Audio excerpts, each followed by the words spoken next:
Cette vidéo est consacrée à la concentration massique. Donc ici, on est à la page 38 du chapitre 1 de 3e. Donc c'est parti. On va commencer d'abord par analyser une situation de la vie quotidienne. Donc ici, on vous dit que dans notre quotidien, on retrouve pas mal de solutions. Ça va de notre café, au coca, au jus d'orange, etc. Tout ça, c'est des solutions. Alors, des solutions, c'est quoi? C'est tout simplement un soluté, c'est-à-dire une substance qui est dissoute dans un solvant, un liquide. D'accord? Et quand le solvant, le liquide, c'est de l'eau, alors on parle de solution aqueuse. Aqueuse fait référence à aqua, l'eau. Donc une solution composée d'eau et d'autres choses. Alors ici, on vous propose l'exemple des boissons cola qui contiennent de l'acide phosphorique. C'est la substance qui est responsable du goût acidulé du Coca-Cola. L'acide phosphorique, il est aussi dénommé par le code E338 qu'on peut voir à l'arrière dans l'étiquette. On vous dit que la concentration maximale d'acide phosphorique dans le Coca-Cola, elle est limitée à 0,60 g par litre. Ça veut dire quoi? C'est ce qu'on vous demande. Ça veut dire que on ne peut pas mettre plus que 0,60 g d'acide phosphorique par litre de Coca-Cola. D'accord? Donc ici,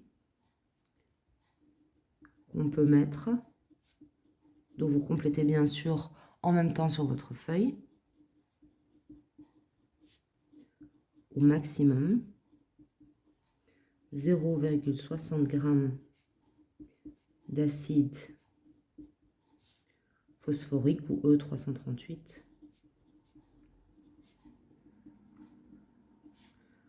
dans 1 litre de coca. D'accord? Donc c'est 1 litre tout compris, hein, avec l'acide phosphorique, avec tous les ingrédients. Donc ça, c'est la signification. 0,60 g par litre, d'accord, cette expression-là, elle reflète quoi? Elle reflète la concentration massique en acide phosphorique. La concentration massique, c'est quoi? C'est la masse de soluté dans un volume de solution. En l'occurrence, dans notre exemple, c'était la masse d'acide phosphorique dans 1 litre de solution. D'accord? La concentration massique, elle a pour symbole la lettre grecque gamma. Donc ici, c'est vrai que vous la voyez ici en lettres de PC, mais en réalité, c'est comme ça. D'accord? On l'écrit comme ça, gamma, en écriture. Donc, dans l'expression de gamma, qui est exprimée en grammes par litre, eh bien, c'est tout simplement la masse de soluté, c'est d'ailleurs indiqué ici, la masse de soluté divisée par le volume de la solution en litres. Ici, il y a une petite erreur, litres. Donc, la concentration massique, elle est égale à la masse de soluté divisée par le volume de solution. Donc ça, c'est la formule qu'on va utiliser tout au long des calculs. Ici, dans cette page, on vous explique comment préparer une solution d'une certaine concentration massique. D'accord? Donc ça, on reverra en classe et on fera un exemple ensemble pour bien visualiser. Donc ici, dans ces exercices-là, on vous demande, dans le premier, déterminer la masse de soluté se trouvant dans 100 ml d'une solution de concentration 5 g par litre. Alors, moi, ce que je vous conseille, c'est de prendre du vert et du rouge pour identifier ce qu'on vous demande et ce qu'on vous donne. Donc, première chose, on va identifier toutes les données numériques. Ça va être les données. OK? Donc, première donnée numérique, ça va être 100 ml. Deuxième donnée numérique, ça va être 5 g par litre. OK? On va noter ces données dans la colonne données en indiquant bien à quoi elles correspondent. Comment est-ce qu'on va savoir à quoi elles correspondent? Donc, nous, on a notre formule de concentration massique ici. On a 100 millilitres. Millilitres, c'est l'unité de quelle quantité de matière? Le litre de millilitre, c'est le volume. D'accord? Donc, on va noter ici, V est égal à 100 millilitres. Après avoir noté la donnée, on va s'assurer qu'elle est exprimée dans les bonnes unités qui sont dans la formule. Alors ici, l'unité du volume, c'est le litre, ce n'est pas le millilitre. Dès lors, ce que vous pouvez faire, donc c'est ce que vous devez faire, pardon, c'est convertir. Et pour vous aider à convertir, si vous n'avez comme moi pas facile à faire ça avec votre cerveau, c'est que vous faites en ABAC, d'accord? Donc l'ABAC, vous en souvenez encore, millilitres, centilitres, décilitres et litres. D'accord? Et on va mettre nos 100 millilitres ici. Et ensuite, on va voir à combien de litres ça correspond. Eh bien, ça correspond à 0,1 litre. Donc, on va mettre est égal à 0,1 litre. OK? Donc, pour ça, c'est bon. La donnée, elle est là. On a bien mis à quoi elle correspondait. On l'a exprimé dans les bonnes unités. On passe à la donnée suivante. 5 grammes par litre. On va s'intéresser ici à l'unité grammes par litre. Grammes par litre, si on regarde notre formule, eh bien, c'est l'unité de la concentration massique. Donc, ici, on va noter gamma est égal à 5 grammes par litre. Est-ce que les unités sont les bonnes? Oui, grammes par litre, grammes par litre. Donc, c'est bon. Donc, nous n'avons plus de données numériques dans notre énoncé. Maintenant, nous allons déterminer ce que nous devons trouver, c'est-à-dire l'inconnu. Et donc, comment est-ce qu'on va pouvoir trouver l'inconnu? Parfois, on nous dit quel est, ou on nous pose une question, d'accord? Ou parfois, on nous demande de trouver, déterminer. Donc, ce sont des verbes d'action. Donc ici, on va essayer de repérer les verbes d'action. Déterminer la masse de soluté. Donc le verbe d'action, il est là.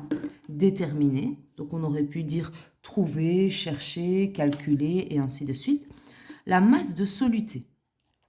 Donc ici, ça, c'est notre inconnu.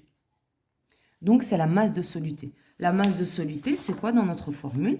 Eh bien, c'est symbolisé par la petite lettre M. Donc on va noter ici, M est égal inconnu. OK? Maintenant que nous avons nos données et notre inconnu, nous allons rechercher une formule qui permet de relier ces trois données ensemble. D'accord? De toute façon, ici, c'est assez simple. La seule formule que nous avons vue pour l'instant, c'est la formule de la concentration massique, qui permet de relier la concentration massique à la masse de soluté et au volume de solution. Donc, nous allons réécrire ici notre formule. OK, nous allons réécrire notre formule. Ensuite, nous allons ici entourer notre inconnu. Pour identifier la masse, donc nous avons gamma, nous avons le volume, notre seul inconnu c'est M. Pour pouvoir trouver la valeur de M, il va falloir isoler notre inconnu dans notre équation. C'est ce que vous avez vu en première année en maths. Donc ici, pour isoler notre inconnu, il faut que l'inconnu reste seul du côté où elle est. Pas la peine forcément de mettre à gauche, à droite. Donc ici, pour que l'inconnu reste seul ici du côté droit, il faut virer V. D'accord? Et quand on met un terme de l'autre côté de l'égalité, il faut appliquer l'opération mathématique inverse de celle qu'il subit ici. Ici, quelle opération subit le V? Il subit une division parce que c'est divisé par V, d'accord? Il est le dénominateur, il subit une division. Donc, si on le met de l'autre côté, l'opération mathématique inverse de la division, c'est la multiplication, d'accord? Donc, ça va nous donner V fois gamma est égal M. D'accord? Notre inconnu, il est là. À partir du moment où notre inconnu est seul du côté où il est, on peut tourner l'égalité comme on veut. C'est-à-dire que si on réécrit ça comme ça, c'est exactement la même chose. C'est comme si je vous disais 2 fois 1 est égal 2 ou 2 est égal à 2 fois 1. D'accord? À partir du moment où l'égalité est établie ici, eh bien, on peut mettre, soit on peut les tourner dans tous les sens, ça reste la même chose. Donc, ne faites pas l'erreur de vouloir absolument directement mettre ici l'inconnu à gauche. Et même si vous le laissez à droite, il n'y a aucun souci, d'accord? Donc ici, on va réécrire notre équation correctement isolée. Et maintenant que nous avons notre équation, nous allons pouvoir mettre les données. Donc ici, c'est 0,1 pour le volume et gamma, c'est 5. Donc 0,1 fois 5, donc vous pouvez utiliser votre calculatrice, sinon vous utilisez votre tête, c'est 0,5 grammes. OK? Et ça, c'est la masse. Donc on entoure bien ici notre réponse et voilà, vous voyez que c'est assez simple. Alors, on va maintenant s'atteler à un autre problème, un autre exercice, donc l'exercice 2. Ici, on nous demande, donc comme d'habitude, on identifie les données numériques, on isole dans notre énoncé l'inconnu et ensuite on va procéder à notre tableau. D'accord? Je vous demanderai s'il vous plaît de bien retenir ce tableau parce qu'il vous permet de structurer votre raisonnement et donc d'avoir plus de chances de réussir l'exercice. Donc, quel est le volume d'une solution de concentration 3 grammes par litre contenant 1,5 g de solution? C'est parti. On va d'abord mettre en évidence les données numériques pour voir à quoi elles correspondent.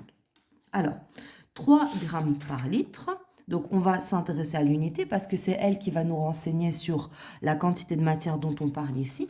Grammes par litre, ici, c'est l'unité de gamma. Donc, cette valeur-là correspond à gamma.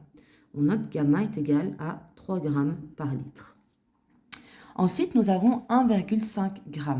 1,5 g, c'est l'unité de la masse. D'accord?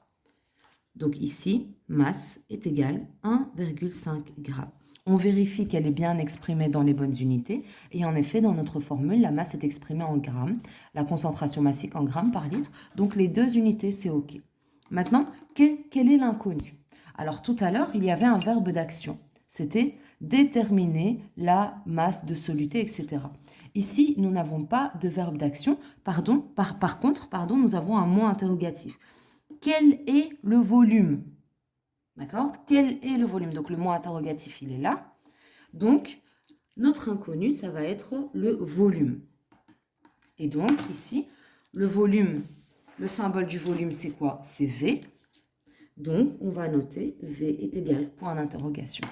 Comme d'habitude, la formule, pour l'instant, nous n'en avons vu qu'une. Donc, c'est gamma est égal à M sur V. Et nous allons entourer notre inconnu ici dans notre formule. OK? Dès lors, pour trouver la valeur de V, il va falloir isoler notre V dans notre équation. Ici, c'est un petit peu moins facile. Pourquoi? Parce que notre inconnu est au dénominateur. Donc, nous n'allons pas pouvoir le laisser seul du côté où il est, tout simplement. La première étape, lorsque vous avez l'inconnu au dénominateur, ça va être de le mettre au numérateur. D'accord? Donc ici, vous avez deux options qui s'offrent à vous. Vous appliquez l'option que vous voulez. Ok? Je vais mettre ici. Première chose que vous pouvez faire, c'est inverser les deux membres. D'accord? Je m'explique. Donc, vous mettez V sur M et 1 sur gamma. D'accord? Vous avez inversé les deux membres. Donc, vous avez mis ce qui était au-dessus en dessous et ce qui était en dessous au-dessus. D'accord? Ça, c'est la première étape. Cette étape vous permet de mettre l'inconnu au numérateur. Ok? Ça, c'est une option, l'option 1. L'option 2 qui s'offre à vous, ça va être quoi? Donc, à partir de notre équation ici de base. Donc, ici, on se rend compte qu'en mettant V de l'autre côté, eh bien, on applique l'opération mathématique inverse, c'est-à-dire qu'on applique la multiplication. Et en faisant de cette manière, eh bien, nous arrivons également à mettre V au numérateur. D'accord? Donc, vous appliquez l'opération que vous voulez, ça ne va rien changer. Donc, après avoir fait ça, donc après avoir mis notre inconnu au numérateur, donc ici, c'est la même chose. Ici, vous faites exactement la même chose qu'on a fait au-dessus. Donc, je vais prendre celle-là. Eh bien, on doit laisser l'inconnu seul du côté où il est. Donc, V seul du côté où il est. Donc, ici, on doit dégager qui? On doit dégager gamma pour que V reste seul. OK? Quelle opération mathématique subit ici le gamma? Une multiplication. Donc, si on le met de l'autre côté, il va subir une division, l'opération mathématique inverse. Donc, ça va nous donner V est égal M sur gamma. On réécrit ici notre équation et on remplace ici les données par les valeurs numériques correspondantes. Donc ici, M, c'est 1,5 et gamma, c'est 3. Donc ça nous fait 1,5 divisé par 3, ce qui nous donne 0,5 litres. On n'oublie pas, bien sûr, à chaque fois de mettre l'unité correspondante, c'est très important. Et on entoure. Alors, par rapport aux évaluations, donc vous avez un quart des appréciations pour l'identification des données des inconnus, un quart des appréciations pour la formule correctement tournée, donc dans laquelle on a correctement isolé l'inconnu, un quart des appréciations pour le calcul et un quart des appréciations pour la réponse finale avec les bonnes unités. Donc vous voyez que c'est important de mettre votre raisonnement. Si vous mettez uniquement la réponse finale et qu'elle est bonne, tant mieux pour vous, mais si la réponse finale n'est pas bonne, je ne peux pas évaluer si vous avez bien réalisé les différentes étapes. Donc il est préférable pour vous de bien mettre les différentes étapes. Donc à présent, je vous invite à faire les autres calculs, d'accord? Et nous les corrigerons en classe ensemble.